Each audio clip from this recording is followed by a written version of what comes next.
Hello everyone and welcome to another video of the Sky channel. Now this video is about the ruined ancient city. Now if you're like me, you're probably stuck at one of those harder levels of the ruined ancient city because the difficulty is just too extreme and you'll probably end up losing too soon and the minions end up going through your lane and you're not really able to stop them. And that is pretty normal, right? Because usually what I do and what most of you probably are doing is you get two very strong people to help you out, but that doesn't help that much because you are not able to really hold your own lane. And no matter how strong your two allies are, if you can't hold your lane, there's a very low chance that you'll actually succeed all of the 5 rounds because it only takes a few of those minions getting through in your lane before you lose each of your 10 health. So in this video, I'll teach you what is the best way for you to try to maximize your chances of getting through a higher difficulty level of the ruined ancient city trials.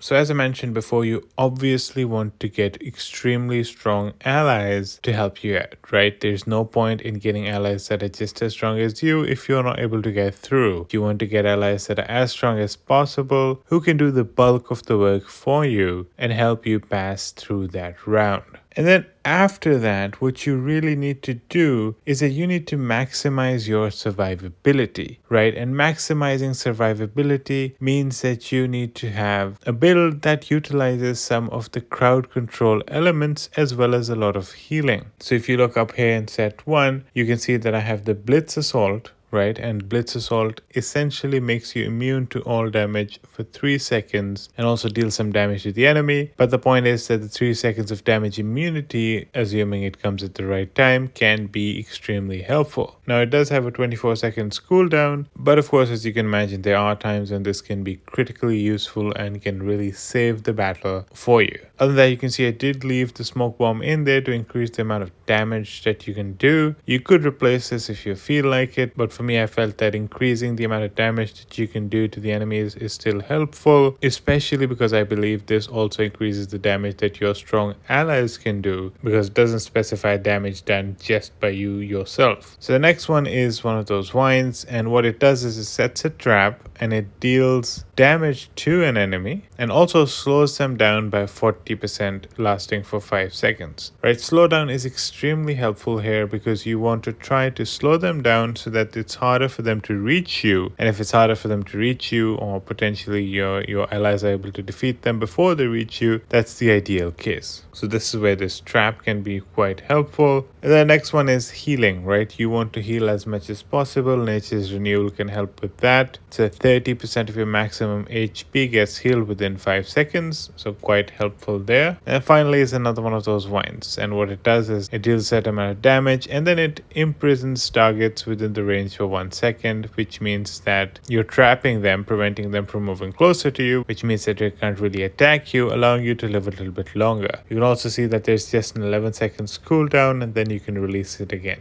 Now the previous Thorn one that only had an 8-second cooldown, which is pretty cool as well.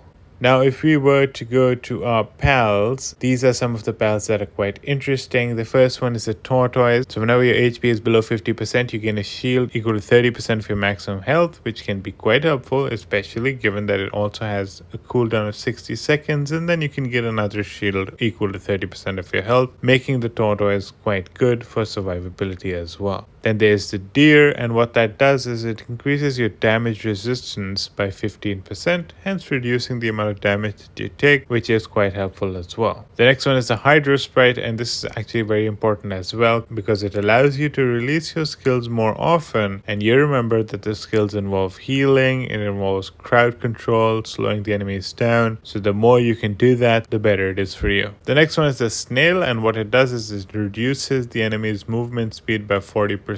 Again, very helpful because the enemies do start from pretty far away and they move towards you and they have to get you into their range before they can damage you. Slow that down and you can continue damaging them while they may not be able to do damage to you. And finally, the treasure dragon was kept in just because it increases the amount of critical damage that you can do, which is fairly helpful as well. So that's my crowd control setup, and this can really help you in the Ruined City trials because it allows you to live longer. It makes it harder for the enemies to get in range enough for you to get attacked by them. So quite helpful if you are basically trying to survive as much as possible while letting your allies do most of the big hits. Another thing that can be quite helpful is trying to get a lot of evasion on your gear. I know this might take a little while for you to collect, but you have 5 sets and you could potentially have the 5th set with just evasion focused gear, and you can use it just for the city trials. And the reason that can be extremely helpful is that if you have a lot of evasion, you can actually last much longer because the enemies are going to keep missing, and that might give your allies a chance to defeat them before they actually get through all your health. Now for your allies, this Horizon Racer might be a pretty good mount for them to use because it deals a bunch of damage and actually knocks back targets, which is a very helpful thing, in particular for the Ruined Ancient City, because the enemies are coming towards you. Knocking them back means that it basically makes them go further away, and you're already investing quite a bit on slowing the enemy's speed down. Add to that this mount's ability, I think that can work really well in making sure that you survive longer and you and your allies are able to do a bunch of damage to the enemy, which is quite helpful as well. And since I still have you here, I do want you to know that you can get between 10 to 35% bonus